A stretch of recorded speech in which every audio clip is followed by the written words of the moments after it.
Certaines vérités ne sont presque jamais dites clairement. Pas parce qu'elles sont compliquées, mais parce qu'elles dérangent un peu l'image que l'on aime avoir de soi. Voici l'une de ces vérités. Si tu réfléchis trop, tu avances souvent plus lentement que ceux qui réfléchissent moins. Ce n'est pas une critique, ce n'est pas un jugement, c'est simplement un phénomène. Regarde attentivement la manière dont le monde fonctionne.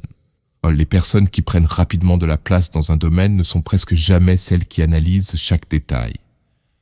Elles ne passent pas des heures à anticiper toutes les conséquences possibles. Elles n'attendent pas que chaque paramètre soit clair. Elles bougent, elles essayent. Parfois elles se trompent, mais elles avancent. Et dans un monde qui récompense le mouvement, l'avantage finit toujours par apparaître du côté de ceux qui agissent. Pendant que ton esprit examine toutes les variables, d'autres ont déjà commencé. Pendant que tu te demandes si le moment est vraiment le bon, certains ont déjà occupé l'espace. Ce décalage peut donner l'impression d'un retard. Pourtant, ce retard n'est pas dû à un manque de capacité. Il vient d'un mécanisme très particulier. Lorsque quelqu'un possède un esprit analytique, son cerveau ne voit pas seulement une option. Il voit toutes les possibilités en même temps.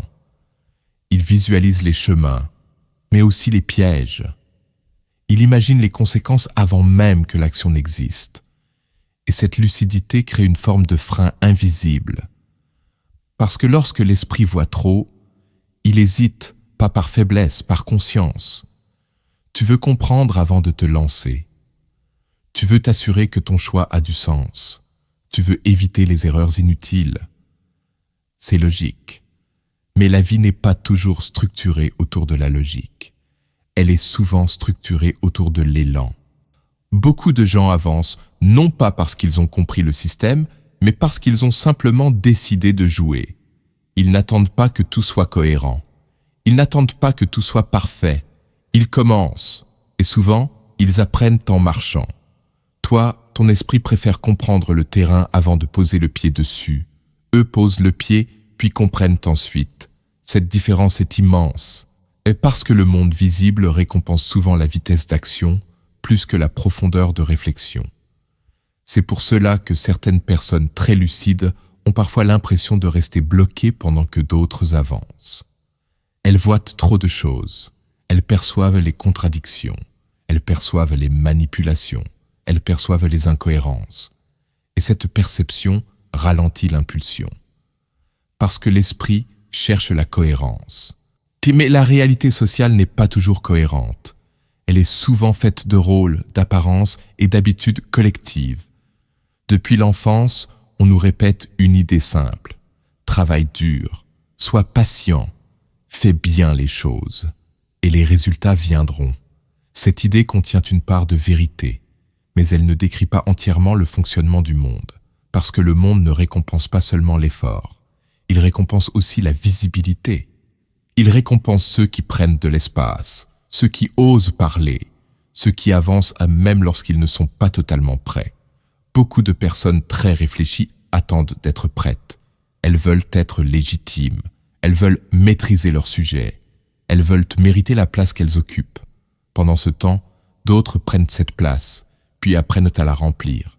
C'est une différence subtile mais puissante. L'un attend la compétence avant l'action. L'autre agit et développe la compétence ensuite. Et le système visible favorise souvent la seconde stratégie.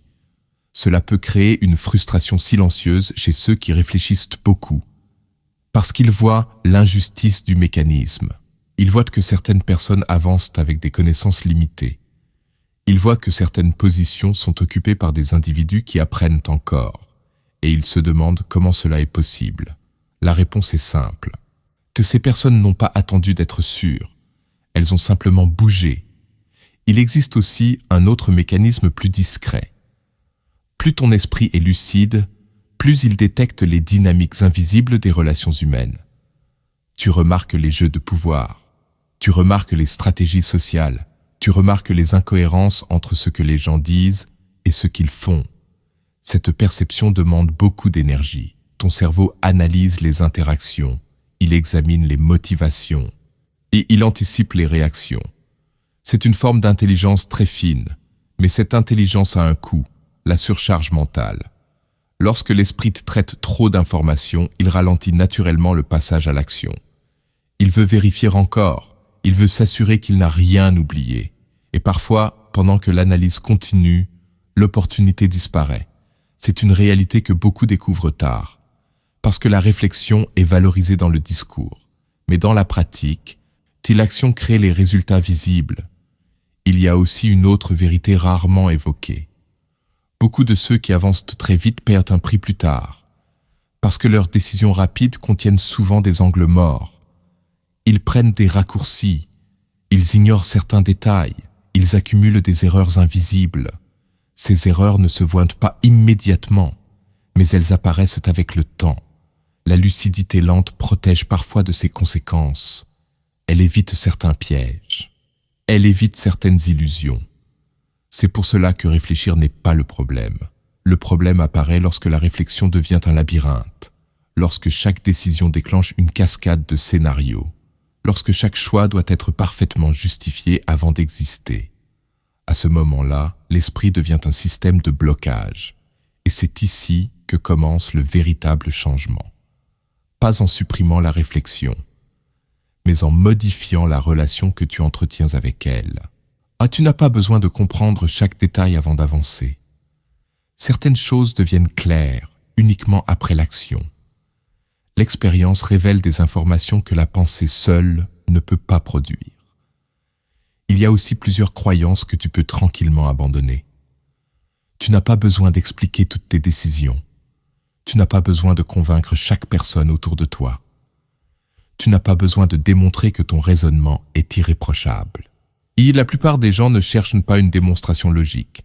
Ils cherchent simplement quelqu'un qui agit avec calme et assurance. La confiance visible a souvent plus d'impact que l'analyse parfaite. Il existe aussi une habitude subtile qui fatigue beaucoup les esprits analytiques. Le besoin d'expliquer. Expliquer pourquoi tu fais quelque chose. Expliquer pourquoi tu penses différemment. Expliquer pourquoi ta décision est logique. Chaque explication consomme de l'énergie. Et souvent, elle n'est même pas nécessaire. Une décision claire n'a pas besoin de justification permanente. Elle se manifeste simplement dans l'action. Il y a également quelque chose que tu peux arrêter de donner gratuitement.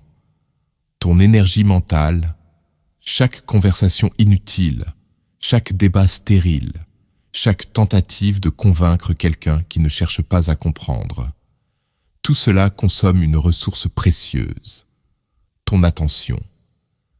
Lorsque tu réduis ces dépenses invisibles, et ton esprit devient plus léger, la réflexion reste présente, mais elle ne tourne plus en boucle, elle devient un outil, pas un obstacle.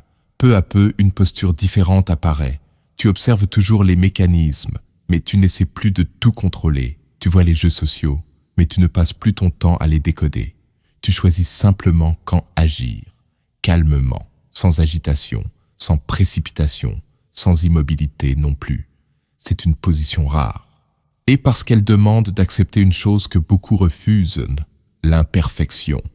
Aucune décision n'est totalement complète. Aucune stratégie n'est totalement sûre. Une part d'incertitude accompagne toujours l'action. Mais cette incertitude n'est pas un ennemi. Elle fait simplement partie du mouvement. Et lorsque tu acceptes cela, quelque chose se simplifie. Ton esprit reste lucide, mais il cesse de se battre contre chaque possibilité. Il avance, un pas à la fois, et peu à peu, un équilibre apparaît. La réflexion éclaire le chemin. L'action permet de marcher dessus, l'un sans l'autre crée un déséquilibre. L'action sans réflexion peut conduire au chaos. La réflexion sans action conduit à l'immobilité. L'équilibre crée la force. À partir de ce moment, tu n'as plus besoin de prouver que tu vois les mécanismes. Tu n'as plus besoin d'expliquer que tu comprends le jeu.